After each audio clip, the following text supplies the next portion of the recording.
Apa pentingnya ilmu? Sampai Al-Imam Asy-Syafi'i pernah mengatakan, man arada dunya fa'alaihi bil ilmi.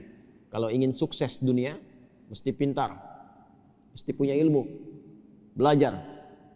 Ya, karena itu pembuka dalam Al-Quran, wahyu pembuka menggunakan kata iqra, baca. Baca itu gerbang pertama pengetahuan. Orang banyak baca, banyak pengetahuan, potensi tinggi mendapatkan peningkatan status kedudukan di dunianya. Makanya coba lihat ya, ukuran materi dunia pun itu ilmu melekat. S1, S2, S3, salary-nya beda kan? Ya, kehormatannya beda kan? Nah, jadi kalau ingin meningkat dunia, kata Imam Asy-Syafi'i, tingkatkan pengetahuan. Dan belajarnya sampai paham. Jangan cuma datang, duduk paling belakang, nggak nanya, ya, terus ujian minjem catatan teman sehari sebelumnya.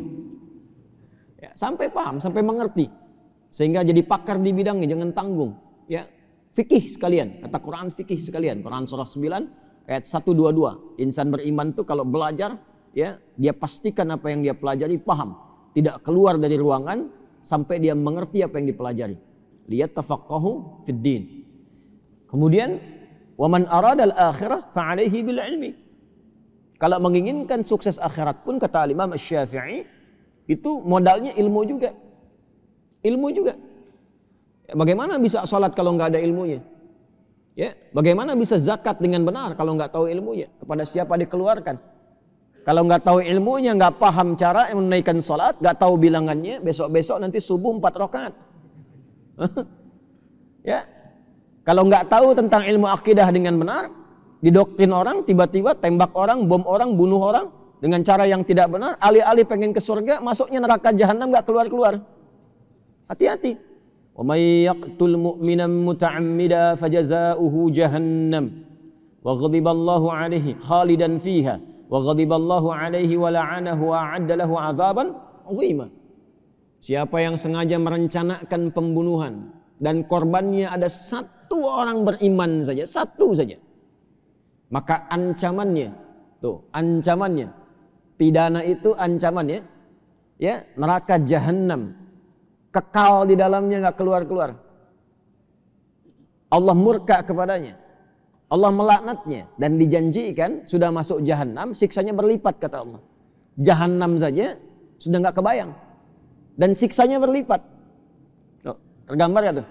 Ya, tergambar nggak tuh? Surah An-Nisa itu, ya, ayat 93 itu sampai dengan 94, itu merencanakan pembunuhan sengaja. Dan saya lihat sekarang, itu kayaknya tidak meresap kepada jiwa-jiwa insan yang mengaku beriman. Hampir tiap hari kelihatan tuh, terdengar, terbaca peristiwa-peristiwa yang sampai saking mudahnya menghilangkan nyawa, padahal ancamannya tinggi. Ya. Bagaimana kalau bukan beriman? Faka'annama qatalan nasa jami'a. Hati-hati. Satu manusia pun itu di sisi Allah kalau sengaja itu terjadi, itu dosanya seakan membunuh semua manusia. Tinggi. Ya. Karena itu biasanya kalau ada satu pasal dalam undang-undang bahkan di kita itu yang ancamannya tinggi, berarti perbuatannya berbahaya. Ya. Coba lihat narkoba itu kan, terorisme dan macam-macam yang lainnya, ancaman pidananya tinggi kan, hukuman mati atau bahkan seumur hidup. Intinya ingin menunjukkan ada perbuatan yang sangat berbahaya, jangan dilakukan. Ya, nah itu sebetulnya sudah fitrah kehidupan. Al-Quran membawa fitrah yang sama, kenapa disoal? Ya, jadi ketika ada hukum misal semacam, kata Allah disampaikan, ini ya, daripada orang mencuri potong tangannya. Kalau orang mau bunuh, pikir dulu, di kisos nanti dibunuh lagi, ancamannya hukuman mati. Pembunuhan, ya, ancamannya hukuman mati. Di kisos itu hukuman mati ancamannya, ya, untuk pembunuhan. Kenapa mesti disoal? Kan sama saja dengan logika berpikir dalam konteks hukum manusia, ya, yang ditetapkan ini menunjukkan bahwa ada perbuatan yang sangat berbahaya, jangan dilakukan. Karena itu spirit Quran yang mengatakan, walakum fil qisasi hayatun ya ulil albab. Kalau Anda berpikir, bukan masalah menghukumnya, tapi di balik itu ada penjagaan terhadap maslahat kehidupan yang kalau diancam dengan ancaman yang tinggi cenderung memotong orang untuk berbuat yang salah. Jelas ya? Nah, itu ilmu.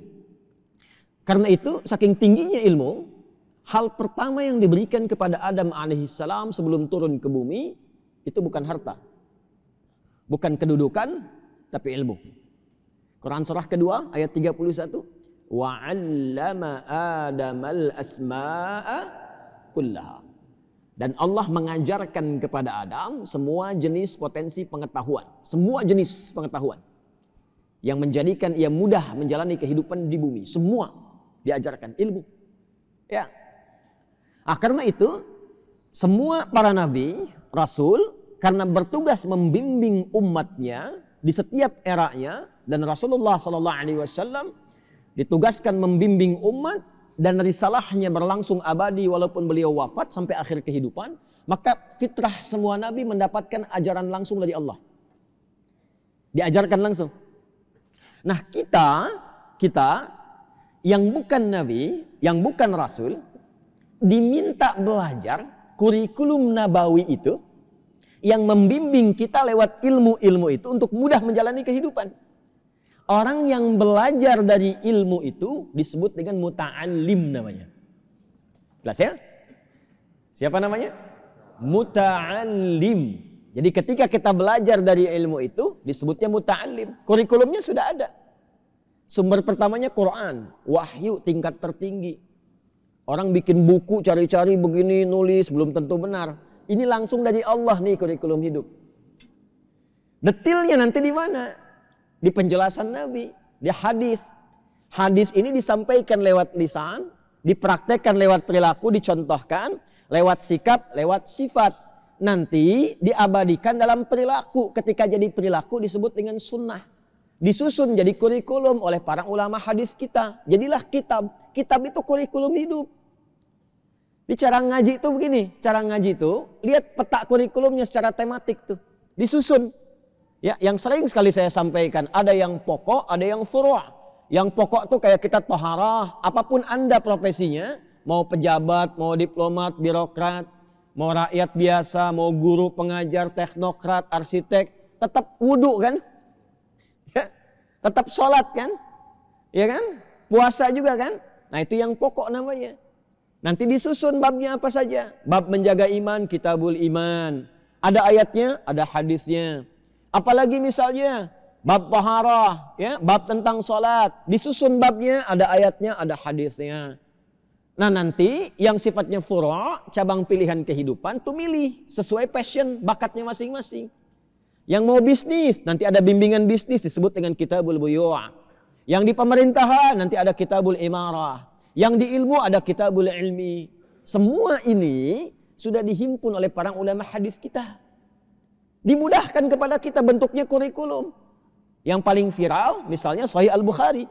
Al-Jami' As-Sahih Al-Musnad Al-Mukhtasar min umuri Rasulullah sallallahu alaihi wasallam wa sunanihi wa ayyamihi. 97 kurikulum hidup, 97 bab. Topik. Ya, dibuka satu-satu ini. Ini topiknya, ini hadisnya. Ini topiknya, ini ayatnya, ini hadisnya. Tinggal kita buka profesi kita apa, pelajari yang pokok, pelajari yang furu'. Kalau pengen lompat ke masalah ibadah saja, cari kitab sunan. Makanya Sunan Abu Daud, ya, Sunan Ibnu Majah, Sunan At-Tirmidzi misalnya, ya, Sunan Abu Daud susunannya kitab sunan itu dari masalah fikih, kitab hadis yang disusun berdasarkan urutan fikih. Dimulai dengan kitabut taharah nanti, kitabus shalah, kitabus siyam, kitabuz zakah. Jadi kalau Anda ingin belajar tentang bab sholat dengan benar, cari kitab sunan. Kalau pengen teladani orangnya, bagaimana seperti Abu Bakar As-Siddiq, bagaimana seperti Sayyidah Aisyah, bagaimana seperti Ibnu Abbas radhiyallahu taala anhuma, pengen tahu hadis-hadisnya berapa banyak yang dikumpulkan, cari kitab musnad. Ya, seperti Musnad Imam Ahmad. Kalau pengen cari hadis secara acak dari A sampai dengan Z, Hamzah sampai dengan Ya, cari kitab Mu'jam. Ada semua. Nah, kita diminta mempelajari itu dengan sungguh-sungguh, lalu dibawa ke dalam konsep hidup kita, praktekkan dalam hidup. Hasilnya semuanya sukses. Dan itu lintas zaman, lintas dimensi. Coba cek. Nabinya meninggal, sahabat praktekkan, sukses. Sahabat meninggal, tabi'in hidup, sukses tabi'innya. Dibawa ke Iberia, Spanyol, Portugal, jadi peradaban. Lalu belajar dari situ beberapa yang dari barat. Ya, sampai menjelma menjadi kemajuan yang sangat luar biasa, mencerahkan barat. Ya. Dibawa sampai saya dari Harvard kemarin saat di Amerika. Harvard itu asalnya gereja. Gereja asalnya. Dan di situ belajar dari spirit masjid. Di masjid itu dulu bukan hanya fungsi ibadah, orang belajar. Kan kampus pertama di dunia itu siapa yang bikin? Fatimah binti Muhammad Al-Fihir yang ada di Maghrib di Fes. Itu kampus pertama di muka bumi di dunia ini yang bersumber dari masjid asalnya. Dibikin masjid, melihat kemudian spirit dari Masjid Nabawi yang ada pendidikan dari Nabi di situ di Ahlus Suffah, di copy paste kemudian di Maghrib, dikembangkan. Materinya diperbanyak. Di situ ada matematika, ada fisika, ada kimia, selain tafsir, hadis dan sebagainya. Eropa datang ke situ. Ya, pada belajar ke situ, termasuk utusan-utusan gereja belajar ke situ. Ya, dan itulah beliau yang ahli syam, ahli tahajud. Fatimah binti Muhammad Al-Fihir ini ahli puasa, ahli tahajud. Dari Qairawan asalnya, dari Tunisia. Saya pernah ke Qairawan. Dan itu yang pertama kali mendesain toga. Toga wisuda itu yang desain itu perempuan orang Islam. Gak banyak orang tahu itu. Makanya awalnya segi 4, hitam kan? Ya, itu spiritnya dari Ka'bah. Ini bukan ilmu takatik ya. Ini nyata ini, baca. Ya, baca. Baca. Ini asalnya dari Ka'bah, 4 sudut, 4 sisi, warnanya hitam. Maksudnya apa? Sekalipun sudah banyak ilmu, tawadhu, hadapkan dirimu. Fawalli wajhaka syatral masjidil haram. Niatkan ikhlas karena Allah. Ditarik ke kita jadi kopiah. Hitam tuh. Makanya tidak disebut qalansuah. Bahasa Arabnya kan bukan kopiah ini, peci ini. Taj atau qalansuah. Kenapa dibilang kopiah? Dari kata khufyah. Khufyah itu takut tunduk. Kalaupun banyak ilmu tuh menunduk. Jangan sombong. Kalau udah pakai kopiah itu tunduk, jangan sombong. Kalaupun ilmu banyak, jangan mudah salahkan orang. Ya, tenang, baik. Pakai baju koko, baju takwa, walibasu takwa dzalika khair. Bawahnya sarung. Kok sarung? Kan bahasa Arabnya izar. Kenapa bukan izar? Dari syar'an, sarungan. Hidup itu pakai syariat, syar'an. Hiduplah dengan syariat. Gunakan takwa. Kalau sudah soleh, tunduk. Kakinya pakai baqiyak. Al-baqa wal yakin. Itu asalnya. Makanya orang pesantren pakai baqiyak kan? Ya, baqiyak itu dari mana katanya itu? Al-baqa wal yakin. Ya, melangkah dengan yakin pasti. Wal baqa lillah, karena Allah. Itu asalnya. Orang tua kita itu tidak banyak dulu materinya. Cuman dipraktekan. Orang sekarang banyak materi nggak dipraktek-praktekan gitu. Banyaknya diperdebatkan.